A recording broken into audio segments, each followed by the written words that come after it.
Hi, I'm Rick Rheins, Senior Rabbi at Temple Sinai in Denver, Colorado. This week is another special Shabbat. It's Shabbat Parah, and we'll have a special reading from the book of Numbers, chapter 19, about the Parah. It's also the regular Torah reading is Ki Tisa from chapter 30 through 34 of the book of Exodus.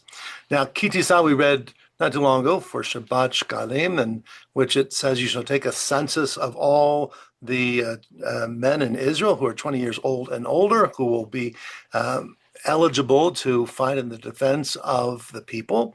Again, the Israelites are in the middle of the wilderness, and so they have to find out how they can gather together the appropriate manpower to defend ourselves. So they took the census, but then there's a very strange piece. After taking the census, it says that you shall have a special offering. That's the half shekel offering. And why should you take the half shekel offering? It should be lechaper al nafshotechem, lechaper al nafshotechem, to bring atonement or forgiveness for their souls. Well, what do they do wrong? And so the commentators have different speculation. Was it because they were gathering for potential violence with war? Others said, well, it was because they were separated from the other people. Because when you number people, you have a little bit of marita ayin, a little bit of bad mojo by taking a census. Rashi comes up with a different understanding. He said, note that later on in this Torah portion, Ki Tisa, it also speaks of the golden calf, the Egel Masecha, this calf that Aaron said to the children of Israel, build this calf and we'll worship it. Why? Because Moses was up on Mount Sinai for 40 days, and the children of Israel were thinking, Moses is not coming back. This man who confronted Pharaoh and who led us to freedom now led us in the middle of the wilderness. What's going to happen to us? They began to doubt themselves. They certainly thought that Moses was gone. 40 days, we looked at the mountain and it was shaking with fire and earthquakes and strong winds. And it's like, no one could have survived that for even a day, let alone 40. And so Aaron, Moses' brother, said, okay, what we'll do is we'll build this calf and we'll worship it. And they did. They took off their golden rings and bracelets and they melted them down to make an egel masecha, a molten calf. It was probably with a wooden structure on which they had gold covering it. And they danced around it and they worshiped it and they said, this is our God.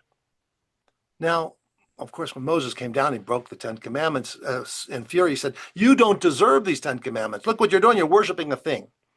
But note, they didn't have the 10 Commandments yet. Moses was just bringing them down.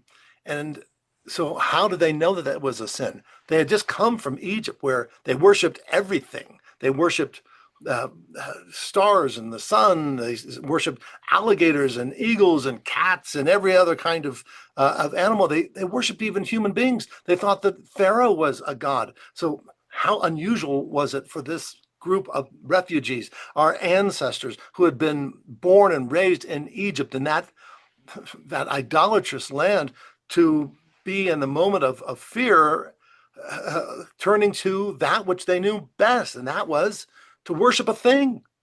And Moses brought these 10 Commandments saying, that's not what you do. That's not appropriate. And so he broke the 10 Commandments and went back up. And it was a lesson that teaches us not to make God into a thing, because God is not the creation. God is the creator of all. All of us are of God. But when we reduce God to a thing, that which we can manipulate, which we can shape, inevitably to look like us, so that we then say God is in our control.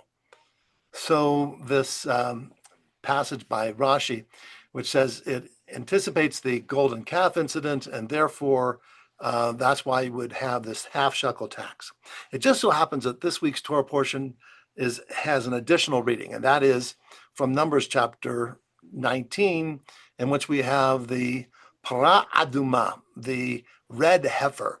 And the red heifer is this purification rite. Again, there's some kind of um, uh, negativity that comes upon a person, especially when they've come into contact with something that had died. And so you have this physical and emotional and certainly a spiritual imbalance when you've come into contact with something that has died. And so this purification rite took the ashes of a para aduma, a red heifer, and they would sprinkle the person who was to be purified with this mixture. Interestingly, everyone in control of and responsible for creating these ashes, mixing the ashes and applying these ashes, they would have a little impurification. It was only the person who had contacted the dead, that person would be purified. Everyone else would have to wait until evening, and there was another ritual for them to undergo. Very interesting passage, which goes beyond our understanding. It was called a chukat. It is a law that is not prone to easy explanations, but there's something we can gain from it as well, especially when paired, as it is this year, with the the uh, the golden calf, the Egel Masicha, that calf that we wanted to worship and we manipulated so that because we were afraid, because we had uncertainty, when we had lost some faith, and they wanted to look for something that is absolutely certain. But then there comes this para aduma, this red heifer, say, well, nothing is absolutely certain. What we do know is that we're vulnerable. We do know that we have fear. We do know that we have anxiety. Absolutely. So let us look at that and say, I can humbly admit what I do not know and work with each other to help us through these times of crisis.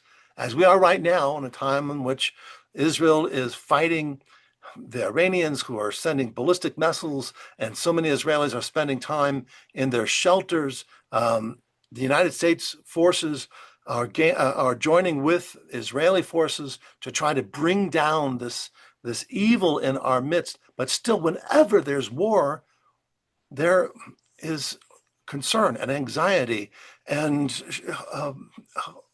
breaking of our hearts, because we know that inevitably in war, there'll be innocent people who will suffer. We're not certain about anything about these incidents that come. Let us humbly recognize that men and women are in harm's way as the United States and Israel, tries to defend ourselves against the Iranians who have pledged to destroy Israel and to destroy the United States. And they've not just pledged to do so, but they've invested billions and billions of dollars in developing nuclear weapons and in sponsoring terror, both through Hamas and through Hezbollah and through the Houthis and through their own agents, attacking and murdering thousands of Americans and Israelis around the world and others throughout the Middle East. The countries are looking at Iran saying, is it possible there can be a regime change? Well, we look at these things and we sometimes will offer forth our opinions about them, but we also should be humble to say that I think I can offer this explanation. But just like the Hukat, the Para'adama, the purifying ashes of this red heifer, I have to admit what I don't know. We humbly ask for God to help us through this time of violence. May there be in Iran a regime that will look to have peace with all the people around it. May there be in the Middle East, Israel and all of us, all of her neighbors, joining together for times of peace and respect and prosperity. And it is just an inch away they can do it. But will it happen? For that, we have to admit we don't know. We'll keep trying, and there'll be mistakes. And we'll have to admit sometimes that we need lechaper al nafshotechem, that with those mistakes, we'll have to have atonement for the mistakes and the errors that we make. May it be that God guides us through this very difficult time. And may each of us in our own lives bring some humility and also the hope that there will be purification, there's forgiveness, and a better tomorrow. Shabbat Shalom.